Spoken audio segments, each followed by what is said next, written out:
CBS News Bay Area Afternoon Edition with Ann Mekovic. Now on the afternoon edition, some light showers across the Bay Area this morning. It has got things feeling like fall out there. Thanks for joining us this Tuesday. You may have needed the windshield wipers on your morning commute. That rain started coming down overnight in San Francisco. Those showers lingering this morning.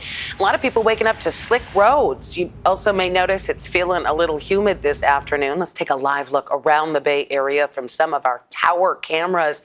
Do have some blue skies starting to peek through the clouds, but we might not have seen the last of this rain. So let's get over to meteorologist Jessica Birch tracking the next chance of showers. Absolutely. We're still seeing those light showers widespread throughout the Bay Area as we head into the next couple hours. We're keeping a very close eye on that first alert Doppler, but we can pull it up on the floor map too. And here's what we're dealing with right now. Light showers continuing to trickle in from offshore as we head into the next 24 hours. And on top of that too, it's been a pretty cool day for us today. Daytime highs sitting well below average for this time of year, in the 70s, often to places like Antioch where it's a little bit more humid. That relative humidity is a bit higher for us today, and we're definitely feeling that along the Bay shoreline too. San Francisco today, Oakland, both sitting in the low 70s, and that's the case widespread throughout the North Bay from Santa Rosa over the hills into Sonoma and Napa. So cool conditions today along 101 as you make your way from Redwood City, stretched down into the Santa Clara Valley. Daytime highs only jump from the upper 70s, or actually mid 70s to upper 70s this afternoon. So what's going on right now, there's this area of low pressure that's continuing to bring in some light showers in the forecast, higher relative humidity. We're going to track this coming up in just a bit, but for now, back to you. Thanks, Jess. A critical deadline for Bay Area public transit is just hours away. State lawmakers scrambling to hammer out the details on a $750 million loan meant as a stopgap measure to prevent serious cuts to transit agencies. They need a completed proposal by midnight tonight in order for lawmakers to vote before the legislative session ends on Friday. Veronica Macias has the latest from the Daly City BART station. Money for this loan was actually promised in June, and it was cemented into the budget. So local leaders right now in disbelief over how the terms of the loan have still not been negotiated. People in the Bay Area, though, definitely have one thing clear, is that people rely on public transportation and need it to get around. Hundreds of people rallying in San Francisco to voice support for this lifeline loan. BART is staring down a $375 million deficit, SFMTA $320 million, AC Transit $238 million, all bleeding ridership and revenue. It's fair to say the system right now is crumbling. This loan would be a stopgap until a regional sales tax measure for the transit area is placed on the ballot next year in 2026, but that all depends on voter approval. According to SFMTA, more than a third of people don't own a car in the Bay Area, and they rely on public transportation. If we don't have Muni, if we don't have BART, if we don't have regional transportation in AC Transit and Caltrain, it's going to be a huge failing for the regional economy. We're not going to be able to recover from the pandemic. Downtown is not going to recover in San Francisco if employers can't depend on workers getting to their jobs via transit. We need to get from here to early 2027. We need this bridge loan. And I know that we're in a tough, I chair the budget committee. I know firsthand the difficulties that California faces right now in terms of our budget. But we can do this loan. Meanwhile, the governor has responded, issuing a statement saying, quote, "We are working closely with all stakeholders on the parameters of funding a deal. Our shared goal is to agree on the terms of the deal by this fall." It was just at the end of last week that we talked to so many frustrated riders with BART after that system-wide shutdown. Super commuters telling us just how much they depend on public transportation. The mayor was also at yesterday's rally, Mayor Lurie, saying that he's been in hourly communication with the governor's office. State Senator Scott Wiener says if this loan is not passed, BART could have to end service at 9 p.m. and Muni might not need to cut service by 50%. Meantime, San Francisco Mayor Daniel Lurie says that Muni and BART are critical to downtown, and he is committed to getting them funded. Lurie talked about transit while unveiling his Heart of the City executive directive in Union Square this morning, a plan to help revitalize downtown. Calls for converting office buildings into housing, bringing universities and students downtown, and offering incentives to businesses.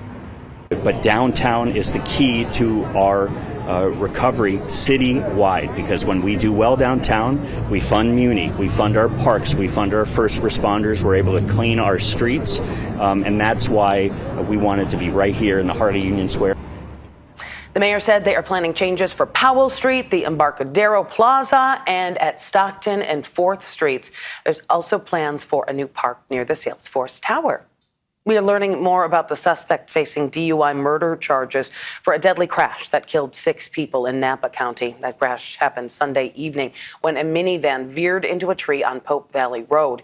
The CHP says that 53-year-old Noberto Solino of Stockton had been driving under the influence of alcohol.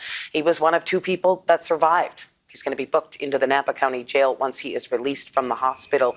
One person who lives in Pope Valley says he wasn't surprised by the crash. When you hear that the guy may have been driving drunk, what does that tell you? Just don't do it. Don't do it, because you're not going to win. The road is going to win, and you're going to lose. According to the San Joaquin County District Attorney, Seralino has 2 prior DUI convictions in 2020 and 2024, and he was driving with a suspended license. He was also on probation for a domestic violence case. The coroner is still working to identify the other victims. Some developing news in the Middle East. Israel has launched an attack on Hamas in Qatar's capital. Israel says it conducted a precise strike targeting senior Hamas leadership. An Israeli official told the Associated Press the target was Hamas political office in Doha. Moments later, an explosion shook the city, sending black smoke into the sky. Qatar quickly condemned the strike as a violation of international law. Yesterday's Supreme Court hearing gave the Trump administration the go-ahead to move forward with immigration crackdowns. In Chicago, Operation Midway Blitz is set to begin, targeting suspected illegal immigrants. Natalie Brand has more from the White House. One day into a new immigration enforcement operation in Chicago, the Trump administration says it's targeting public safety and national security threats. We're not out sweeping neighborhoods. We're not out looking for non-criminals. Now, if we run into a non-criminal during these operations, they're absolutely going to be taken in custody. Operation Midway Blitz in Illinois comes as the Supreme Court has temporarily removed limits on what critics call aggressive, unconstitutional immigration roundups based on factors, including a person's apparent ethnicity. The High Court lifted a lower court's order in California that had blocked those tactics while a legal case continues. I don't talk about pending cases before the Supreme Court. We've decided this one issue, but the case is going back down. There will be further proceedings in the court below. Justice Sonia Sotomayor appeared on CBS Mornings. She wrote a scathing dissent calling it a misuse of the emergency docket and saying we should not have to live in a country where the government can seize anyone who looks Latino, speaks Spanish, and appears to work a low-wage job. To community members and leaders who are worried about profiling, what do you say? ICE agents aren't racially profiling. The law says you've got to establish reasonable suspicion to detain and question somebody. And I think the men and women, ICE and Border Patrol, are doing exactly that. And I think the Supreme Court disagreed with us. The Trump administration says it will continue to crack down on sanctuary cities. The mayor of Chicago says the city did not receive advance notice of the enhanced immigration action and remains opposed to any potential militarized enforcement. The president has not yet announced a deployment of National Guard troops to the city. Still ahead here at noon and streaming on CBS News Bay Area, the Niners making some changes to their roster, who ended up on the chopping block, and the latest on the injuries to some star players. And let's take another live look outside before we head to break. You can see those clouds hanging around the bay. We'll be right back. New at noon, the San Francisco 49ers are parting ways with Jake Moody. The team is waiving their kicker. That comes as Moody was struggling with his accuracy on field goal attempts. The most recent on Sunday against the Seattle Seahawks. Moody missed a short field goal, and another one was blocked. The NFL Network was first to report on Moody's release. He was the 3rd-round pick in the 2023 NFL Draft. Well, the Niners might have won Sunday's game against the Seahawks, but quarterback Brock Purdy ended up with toe and shoulder injuries, which could keep him out of Sunday's game in New Orleans. And tight end George Kittle is also going to be out a few weeks with an injured hamstring. Here's Vern Glenn with our Red and Gold reports. This is the Audi Red and Gold Report. 49ers are 1-0 after winning at rival Seattle for the fourth year in a row in a game that was decided by one of San Francisco's team leaders. That's Nick Bosa, who forced and recovered a Seahawks fumble in the red zone in the final minute. The 2022 Defensive Player of the Year came through in the clutch when the team needed it most. Ending with a win is what we're always aiming for, and the fact that I was able to help is always great. I just saw a ball on the ground, that's it, and I saw Big Boss come up with the shrug, so I knew we was good. Oh man, he the GOAT. He the GOAT, man. I mean, he been carrying this team for a long time, so it's nothing new to us. Just took a breath, was relieved, pumped up. Then I got to watch out for all the big guys who try to knock me out on the sideline to celebrate after it. They always get much more aggressive than me. With the Red and Gold Report, I'm Vern Glenn. All right, back to our first alert weather now as we take a look over the city of San Francisco and those clouds lingering. But looks like the showers are wrapping up for now. Here's meteorologist Jessica Birch. We still have some light lingering showers here and there throughout the Bay Area, but that's going to be the trend throughout the next 72 hours. You see it on the map right now. It's been really spotty on and off, widespread throughout the Bay.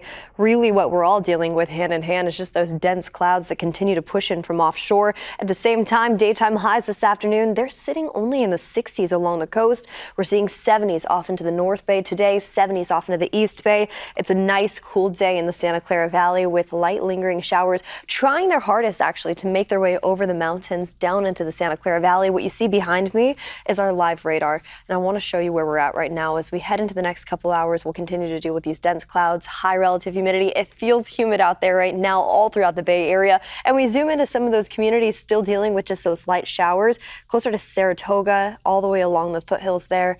That's where we're seeing just a light trace of showers. Now, this is all driven from this area of low pressure parked just north of us in Northern California, closer to the border of Oregon. What that's been doing, it's changed the direction of the winds. It's also brought in some light showers, a chance of afternoon thunderstorms in the forecast too. And on top of that, these cloudy skies and high relative humidity, it's all key ingredients from the system as we continue to see more of it for our forecast tomorrow, lingering all the way into Thursday too. Now by Friday, that's when it's going to start clearing up as it moves its way off into the east. But I mean, even into Wednesday evening, thunderstorm activity is expected throughout the Sacramento Valley. We can see some of those lingering showers back here in the Bay too. Here's where we're looking at as we head into the next 7 days. It's going to be a beautiful one for us as we head into this weekend with sunnier skies in those inland spots and a gradual warming trend too, back to where we should be for this time of year. That means mid-80s as early as Saturday and Sunday, jumping back up into the 90s as early as next Monday with sunnier skies. Such a contrast compared to what we have today, and you're going to notice we also have that warm up in places like San Francisco and Oakland. That live look behind me right now with those cloudy skies, but we're still going to hold on tight to the clouds each day this week. Temperatures slowly start to rise into the mid-70s as early as next Sunday. Over to you. Thanks, Jess. Coming up here on the afternoon edition, big announcement from Apple.